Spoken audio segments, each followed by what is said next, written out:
প্রশ্নটিতে 60A এর মান নির্ণয় করার জন্য বলা হয়েছে। তো আমি প্রথমে এই জায়গাটাকে ক্যালকুলেশন করে এ এর মান প্রথম আমরা নির্ণয় করব। তো দেখি প্রথম এ এর মান কত আসে। এখানে আছে 0.1 এর কিউব প্লাস 0.2 এর কিউব প্লাস 0.3 এর কিউব। তো এই তিনোটা মানকে আমরা যোগ করব।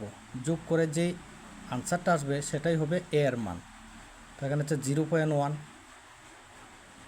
প্লাস, তারপর আছে 0.2 প্লাস, তারপর আছে 0.3। এখানে 0.1, 0.2, 0.3 যদি যোগ করি তাহলে যোগফলটা হবে 0.6। তাহলে এ এর মান এসেছে 0.6। এখন আমরা 60A এর মান নির্ণয় করব। 60A সমান 60 ইন্টু এ এর মান। এ এর মান হচ্ছে 0.6।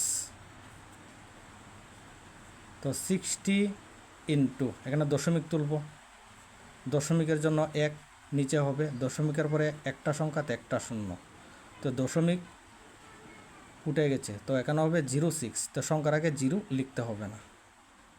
তো এখানে 0 0 ক্যান্সেল, 6 আর 6 গুণ করলে 6 6 36। তাহলে 60A এর মান এসেছে 36। তো অপশন 3 হচ্ছে কারেক্ট আনসার। যদি ভিডিওটা ভালো লাগে লাইক, শেয়ার এবং চ্যানেলটি সাবস্ক্রাইব করবেন।